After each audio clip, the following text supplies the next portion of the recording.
Hello everyone. Today we will going to discuss the next lecture of electrical machines, induction machine. In this lecture we will going to study the starting of three-phase induction motor.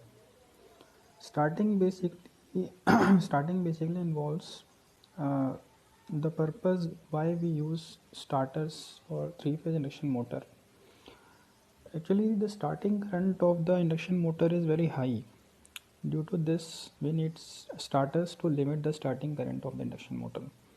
There are basically five methods in present scenario through which we can limit the starting current of induction motor. There's five methods are: first is direct online starting method, the basic or conventional method. The second one is stator resistance control method of the starting for the induction motor. The third one is auto transformer type of starting. The fourth one is star delta starter, and the fifth one is rotor resistance control method, which is applicable for only slip ring induction motor. So let us start with direct online starting method. We all know that the rotor copper loss is S slip times of rotor input, and rotor input, if we talk about in terms of power, it is omega times T. So the omega is 2 pi ns, which is constant term, only torque is variable.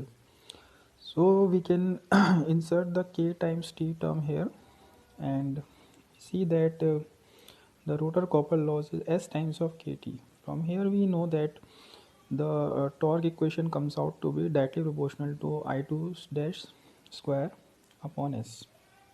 Okay, so moving forward, we can replace the I2 dash with respect to the primary current or stator side current with I1 square equivalent. So now the torque is directly proportional to the starting current only. And for starting time, when the speed is 0, the slip is 1. So we can directly replace I starting current by 1, and the equation now is directly proportional to torque is directly proportional to starting current square. Moving forward, the full load torque is similarly, full load torque will become directly proportional to the full load current square upon slip at the full load. So the dividing the both the torque, starting torque and full load torque, we get the equation which is starting current upon full load currents whole term square multiplied by the slip at the full load. So if we see that in this equation, if we suppose as I told you that starting current is very high in terms of full load current, so let us take starting current sometime something 5 times of full load current. So and slip at full load is normally nearby 40% of the full slip, so it becomes equal to 0.4. Replacing these two values we get if we replace both these two values, we get starting torque equal to full load torque. Starting torque equal to full load torque if we replace the previous two terms, that is starting current 5 times of full load current and slip equal to 0.4. So what we found from here we found from here that if we are using direct online starting method, the starting current is 5 times of the full load current, whereas the starting torque is just equal to the full load torque.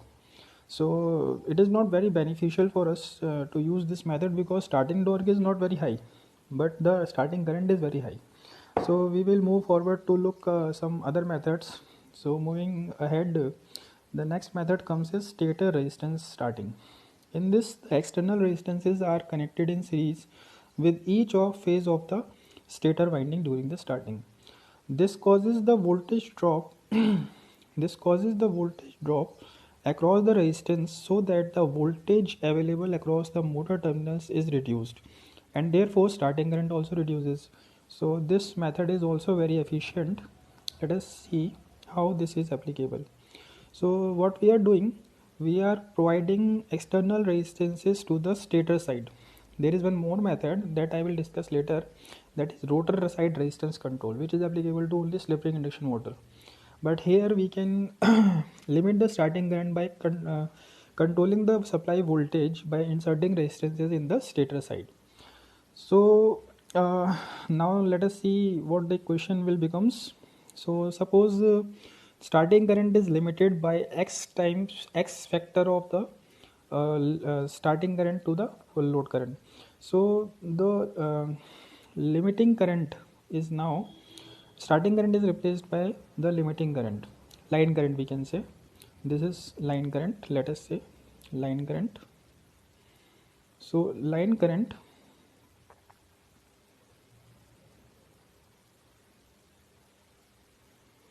so line current, starting current is replaced by the line current, and we found that the equation now becomes starting torque to the full load torque ratio is now becoming x square times of the ratio of the line current upon full load current square multiplied by the slip at the full load. So this is the equation when we are using the stator resistance starting method. So now let us draw some conclusions. The drawbacks of this method is, first, the reduced voltage applied to the motor during the starting period is lower the starting torque. Reduce as we reduce the supply voltage, so the starting torque is also reduced. Hence, it requires some accelerating time, more accelerating times to go to the run at the full load torque. So starting hence the accelerating time is increasing. Second, as we are using resistances in the external circuit, therefore some power is lost in the resistances also. So some drawbacks are there, so we will look after to some another method.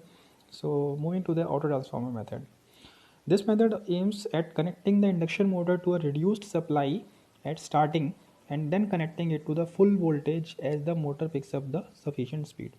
So there is some arrangement in the starter, so that the machine is connecting to a reduced supply voltage at starting and then again connecting it to the full load voltage as the motor picks up the sufficient speed. So there is some arrangement changes in the arrangement, so that we can have two modes of operating. One is starting mode and the other one is the running mode.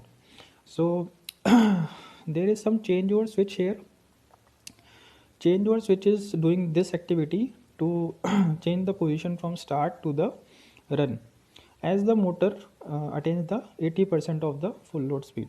So there is having some advantages of this method is which we are have drawbacks in the last two methods.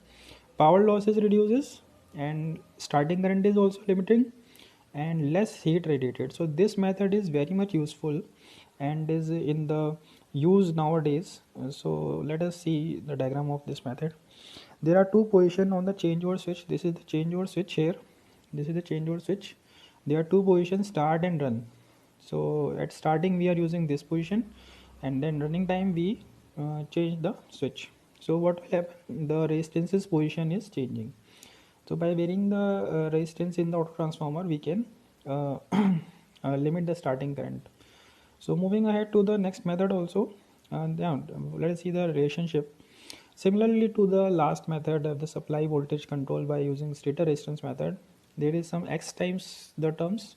Similarly here also, the starting current is k times of the line current. So there is relationship here. Starting current upon full load current is k times square of the ratio of starting line current to the full load current whole square multiplied by the slip at the full load. So this is all about the starting auto transformer starter. This is the phasor diagram. This is the starter diagram auto transformer for three phase starting. So now moving ahead, as we have already discussed this thing, that the line current is k square times of the starting current is k square times of the line current, supply voltage, supply line current. So we can see here the starting current is k square times the value it would have been on the direct load starting. So it is k square times the starting current has been reduced if we compare it from the direct online starting. So it is very much useful in comparison to the that online starting. Now there is one more method similar to the auto transformer. If we are having using star and delta, these are two modes of operation.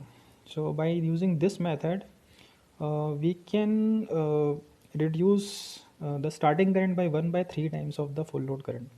So how we are doing this thing? Reduction in voltage is fixed here. It is one of the advantage.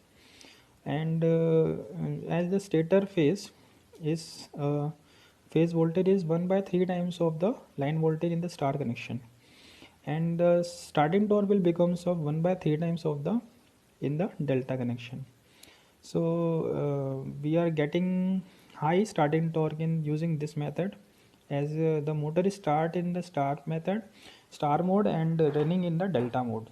So similar to the auto transformer, we are having we can see here that in that delta starting, the starting line current is root 3 times of the line current, and the starting current in star is 1 by root 3 times of the starting current.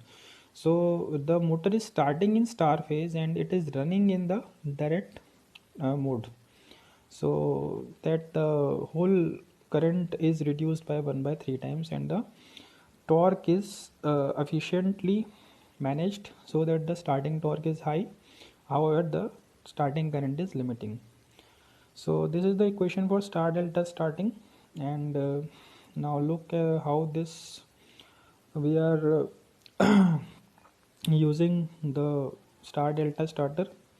This is the diagram where the starting current is limiting by 1 by root 3 times in star, however it is exceeding the it is running the normal position while we are using in delta connection.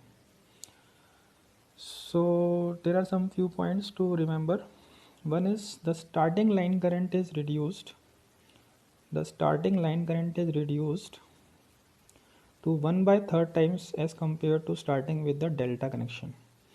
Also, the starting torque is reduced by 1 by 3 times in the direct delta connection starting. This method is cheap but limited to application where high starting torque is not necessary, as the starting torque is also reducing by 1 by 3 times. Therefore, it is using in applicable to machine tools and pumps where high starting load is not required. So the last method we discuss here is rotor resistance starting method. Slip ring motors are invariably started by rotor resistance starting method, as the external resistances can be connected to the rotor side of this machine. However, in the squirrel cage rotor, we can't exert any external resistances. Therefore, that is not applicable to that machine. It is applicable only to the phase wound or slip ring induction motor only. So how this method works is there are this is, let us see the diagram. Okay, this is the diagram for rotor resistance starting, and as we see there that in the rotor side we are connecting the starter. So there are some two positions on and off. So what how does it work? Simple in working. Starting, the handle position of the rheostat is set up to off position so that maximum resistance is inserted in each phase of the rotor side. This reduces the starting current, and this reduces the starting current. At the same time, starting torque is increased as the motor picks up the speed. Gradually the rheostat is moved in clockwise position so that it cuts out the external resistance in each phase of the rotor circuit. So the motor is running in the on position and it is starting in the off position. So this is the whole about diagram of this machine, and this is how we can limit the starting current using all these 5 methods. And the best methods nowadays is auto transformer and